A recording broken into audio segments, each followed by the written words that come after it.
everybody, and well met. I'm Alika Lifty, and today let's brew our Colombia El Vergel Pacamara anaerobic process coffee as a filter offering. We are in our brand new, yet to open cafe, Well Met, in Johnson, Arkansas. We have another offering from the Baxter brothers of El Vergel in Colombia. This is a anaerobic process just like the Java we released last week. This is a Pacamara, which, if you're unfamiliar, traditionally we have some Pacamara from El Salvador.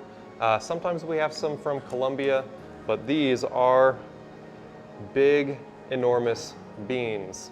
If you are using some low motor speed or even some certain hand grinders with conical burrs, you may have a little bit slower time of getting through these beans because they don't really want to fall down and let you grind. But you can get it done. So we have a lot of anaerobic fermentation happening in this coffee, really slow. Pacamara itself is not especially dense, even at high elevations. So we are going to get a very soluble coffee here. There's a lot to unpack in this coffee, so that easy solubility is really good.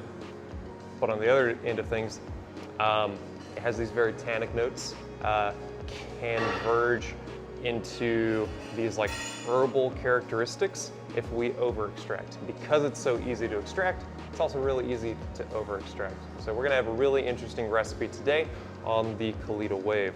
We're gonna be using 15 grams of coffee to 250 grams of water. This water is gonna be 195 degrees Fahrenheit. Low temp, still super strong cup, really bright, complex, and sweet. We're also grinding just a tad more coarse than these traditional tiny recipes that we're dealing with. We're gonna be using 25 clicks on your Comandante C40. This is going to be 12 on your Baratza Encore, and this will be 30 on the Niche Zero grinder, which we just recently got in. So expect some of these recommendations as well. All right, let's get brewing. First thing, let's grab a paper filter. And get a kettle.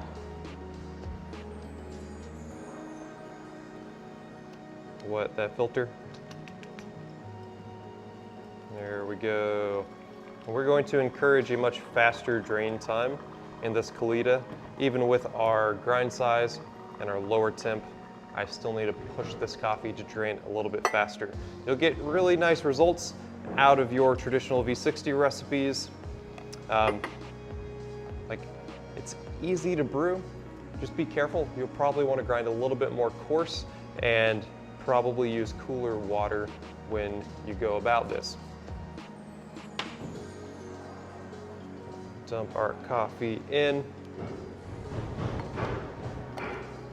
Shake our brewer flat. We are ready to go. It's even pretty light roast, but still super, super soluble. Get our scale on. Everything zero, everything tared. Let's brew. First thing I'm gonna do is bloom with 40 grams of water. It's nice and easy. This market case is the perfect height for my brewing. I'm gonna let this bloom for only 20 seconds, then I'm gonna punch it really heavy in the middle, bring it all the way up to 175 grams total.